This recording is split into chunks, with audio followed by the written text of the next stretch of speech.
Hey guys, how's it going? For today's video, I'm going to be walking around through our cow barn here in the free stalls, and I'm just going to be talking about, what makes a cow good? Why do we keep her around in our herd? What does she bring to the table for us? And how do we continue to make our cows, or at least try to make our cows better and better each generation around? So let's get right into it. Something that I mentioned, is important earlier when you're first trying to figure out, what cow do I want to have? Well, you have to start with the breed. And there's about 7 different breeds of dairy cows. Really only 2 that, or I guess you could argue 3, that are used mainstream in the bulk of production. And the first big one, which is really like a 2-parter, is the Holstein, which is what we have. There's your black and white cow, which we're all accustomed to seeing. This is Lila. But then you look over here, and this is Hulu, and she's a Holstein too, but the only difference between this cow and this cow is that she carries a recessive trait for hair color. So we call them their own breed technically. They're a red and white Holstein, but they're built exactly the same on the inside. They're perfectly capable of giving just as much milk as a black and white Holstein, and Holsteins are important for their quantity of milk. What we don't have on this farm is really any other breed, but the other breed that people have found to be profitable with are the Jersey cows. They're smaller, like a darker brown type cow, and they're known for having less milk production, which is offset by richer milk components. So that'd be like their butterfat and their protein. Holsteins don't quite produce to those levels components wise, so there's a little bit of a trade-off. Outside of that though, none of the other breeds are really used mainstream anymore for either of those production components. When you talk about a cow and their milking form, the most important attribute to any cow is going to be the udder. All right, this is where the milk is stored, and especially with these Holsteins we have here, they're known for producing milk at higher quantities compared to other breeds. So we want to make sure that they have an udder that can support that. So when you evaluate a cow's udder from the rear, the most important thing you're looking for is this little crease line that her tail's sitting on right now. That's called the median suspensory ligament. This is the main support system for the udder, so we want to make sure that the cow's udder has that strength and support behind it. Also looking at this rear udder attachment up top, this is what is one of the primary attachment spots for the udder, as well as the fore-udder attachment, which is right up this way. We always being a good sport about this demonstration here. When you look at a cow's fore-udder, which is this part here, she's got that nice football shape to it. It should be longer than it is deeper in the forequarters. And then here's a view from down low. You can see that the rear quarters are heavier than the forequarters, which is how it's supposed to be. There's supposed to be more milk in those rear quarters, but there's still, symmetry. There's not like the left side is bigger than the right side, or the front quarters are sloping down any.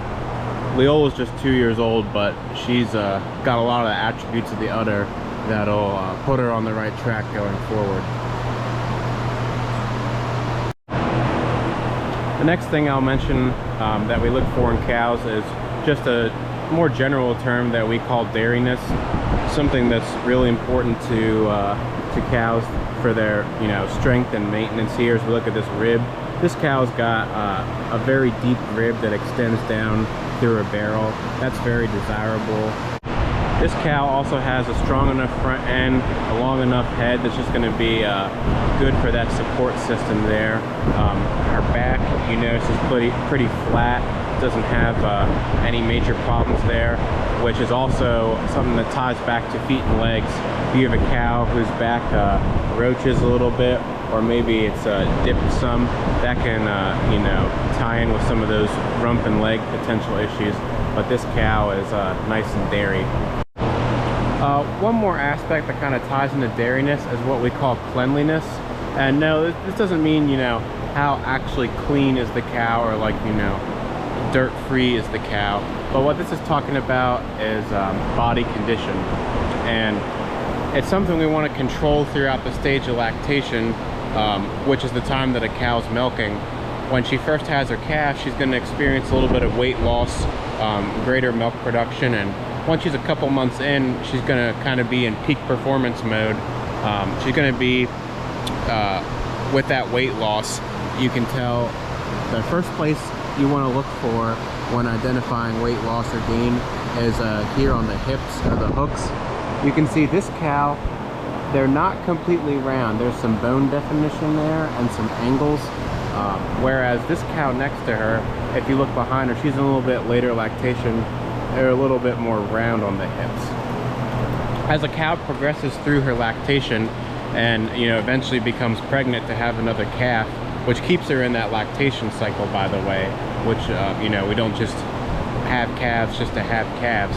But anyway, as she progresses through that lactation cycle, she's going to put on some weight. She's going to start converting more of her energy towards her pregnancy and her maintenance rather than the upkeep of her milk production. And as a result, she's going to gain a little bit more weight, and she'll work it back off when she calves in again and starts milking some more. So it's a cycle. And usually cleanliness is something you can control pretty easily, and you can adjust quickly if you need to through your nutrition. It's also something that can go from end to end real quick if you're having health problems or a sick cow. So it's something we monitor very close. You want to make sure we keep the cows in a healthy condition. Another debate that's still commonly gone back and forth with historically in the dairy industry, but is now kind of settled down, is about the size of the cow. And it was always thought for the longest time that the bigger the cow, the better the cow. A bigger cow is capable of producing more milk than, say, a cow with like a moderate stature. But what we've come to find out is, as heritable of a trait as stature is, cows just kept getting big, and they outgrew some of their facilities. And actually the research shows while a big cow might make a little bit more milk than a cow with moderate stature, she's less efficient because she needs to consume more feed to maintain her large body size and produce more milk. Whereas a moderate stature cow can convert a better percentage of that nutrition from her feed towards her milk, and she doesn't have to put so much away towards maintaining her large body size. And so what we found is that recently, in the last 10 years especially, the research has started to correct more towards moderate stature being more desirable and like your genetic index type formulating than say large cows. So bigger isn't always better.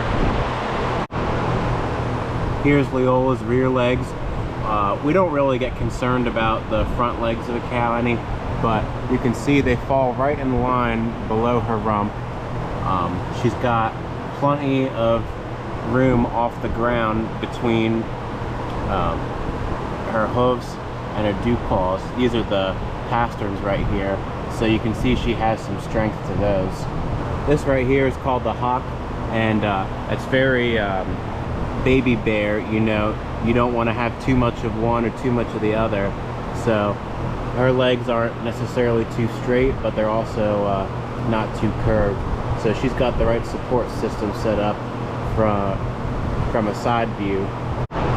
When you look at a cow's legs from the rear view too, one, you can see some more of that strength of pasterns. She keeps her feet uplifted and far enough off the ground. And then the other thing is that her legs are facing forward, like in a ski line direction. Sometimes when cows, what we call hock in, these hocks here will turn in towards each other, and the cows will have their feet pointing out. But you can see she does a good job of keeping her feet beneath her and in the right direction.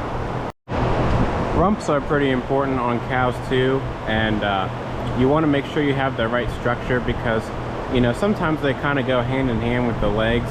If you have if you have a wonky rump structure, then odds are your cow's not going to be able to walk very well. So we always want to make sure that we can kind of see a check mark formed between the hips, the thurls, and the pins. So if I move my hand like this, you know, or like this, it kind of makes a check mark, very defined rump structure. And between the hooks and the pins, or the hips and the pins, I'm using similar terms here. You want to make sure that it's either, you know, flat and level or just a slight dip. You know, rumps from the rear side, you want to make sure there's enough width there that the cow is going to be comfortably able to have a calf as well. This cow out here, who's just eating her food, she kind of combines a lot of the components we're looking for. She's got dairyness, she's got a nice udder, and she's got the legs to carry her well enough.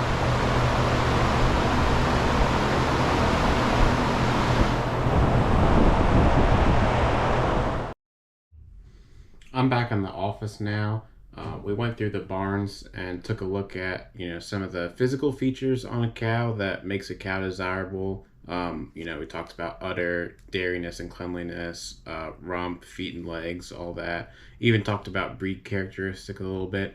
Now I want to focus more on the stuff, you know, you can't always see so well, that doesn't really stick out to you, and that's going to be the milk. There are a couple different ways you can assess your milk, both in the quantity that's produced and the quality of the milk as well. What I have here is a monthly report that we get when we have our milk tester come up. It's like a official, you know, through an organization, they have their official milk testers, and they're also capable of not only weighing the milk, but sending little samples off to get quality tested. If you guys have seen my video where I mostly focus on milking the cows, I mentioned that, you know, our meters aren't always 100% accurate. They're close, but they don't get it every time. These milk testers bring in official meters that actually, you know, take a sample of the milk and divert it through like a weight system, and they record that weight, and you combine that with some of the quality measures that I'll get into, and it gives you this nice little report. When I was out in the barn earlier, I mentioned some about kind of like the lactation curve. I don't know if I necessarily used that term, but I was alluding to it, that a cow has. So when a cow has her calf, you know, she starts out pretty high in milk production. She'll increase to her peak within the first few months. At this point, increase in milk production, obviously, increase in feed intake, and a little bit of weight loss, but at a healthy level.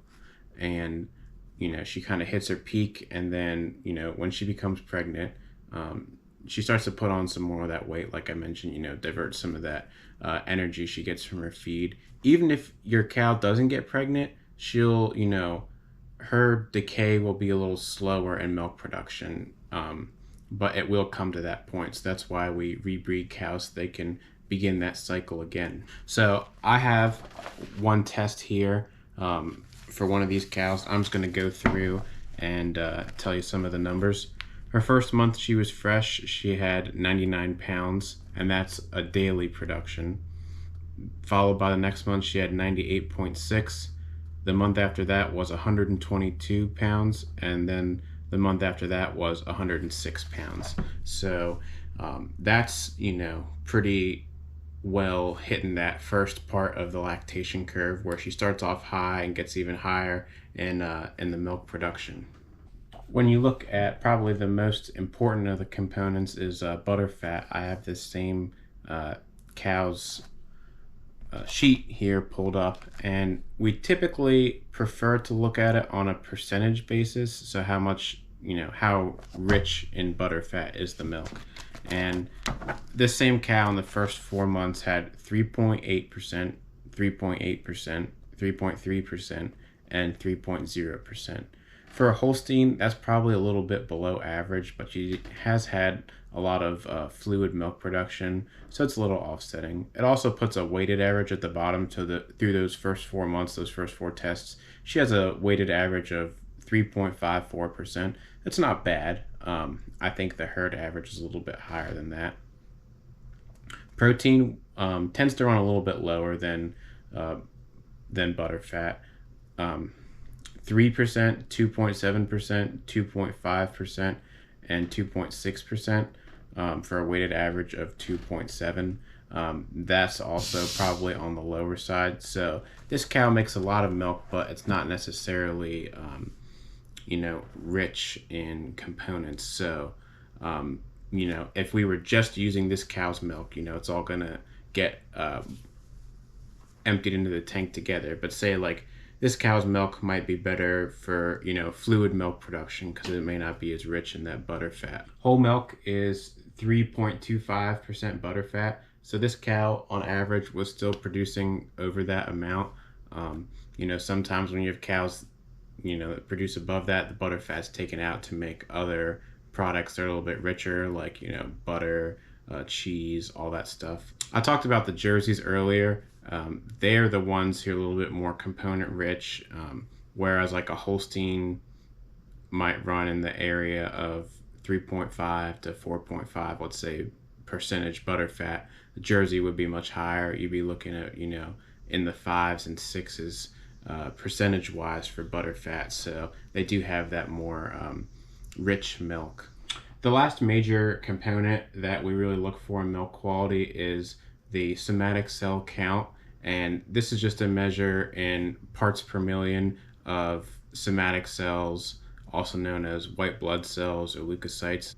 We like to use multiple different terms for the same thing here in the world of dairy science, but cows are always going to have somatic cells, and so you never want that number to hit 0, but in fact it can't. But you want the number to be low, and it's recorded in thousands. These numbers might sound big, but it's not alarming or anything. Somatic cell count is really controlled, by environmental issues. If you have a cow that's exposed to wet bedding atmosphere, or if she lays down like some manure or urine, that creates the potential for that contaminant to get inside the udder and increase the somatic cell count, which is why dairy farms stress so much keeping a nice dry environment for the cows to lay in, and that manure removal is really important. For this same cow, in the 4 test months, she had 170,000, 16,000, 132,000, and 64,000. So that 16,000 and the 64,000 months are honestly pretty impressive. If you can keep that number into 5 digits, you've got your cows pretty clean. The 132,000 and the 170,000, they're not bad. They're good. More than perfectly acceptable milk. I'm not saying there's anything wrong with that, but dairies hold themselves to high standards on this. Any dairy that it's something that's easy enough to manage because it's in the environment and not necessarily genetic. It can be genetic, don't get me wrong. There's some cows that are just chronic and tend to just run higher all the time. They might become a candidate for a cull cow or a cow that's removed from the herd. But that basically covers milk quality as far as fat, protein, somatic cell. Those are the big 3. These monthly reports we get are very nice. It gives us detailed information about each cow. It gives us a total herd picture for that month test, but if you're only getting updated information on your herd about once every month, that might not tell you as much all the time. Not knocking anything against this report, because it's a lot more data rich and knowledgeable than what I'm about to show you. But if you want the quick and dirty version, then your milk gets sampled by your milk truck driver whenever it gets picked up. Our milk gets picked up every other day, so we can get herd-wide samples because, again, the milk is all commingled. We can get herd-wide samples that tell us, how many pounds we shipped within that 2-day interval, and then the butterfat, the protein, somatic cell, as an entire herd. And that's really, a big picture indicator for how you're doing as a herd. If it's something, butterfat or protein related, you might need to make an adjustment to your nutrition, your ration, if you're having a problem.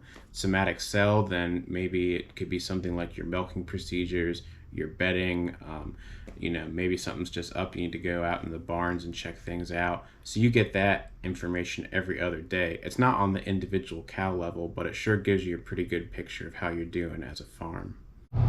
Well, between being out in the barns and being here in the office, you know, I hope this gives you all a better perspective of all the variables and factors that can affect, you know, what makes a good cow. Well, ideally, cow with nice udder, dairyness, legs, and one that produces high quantities and quality of milk. You know, easier said than done. It's very hard to find that balance between all cows, but there, you know, some have, you know, better traits in one area, better traits in the other, and usually get along pretty well just with that. So I hope you guys learned something.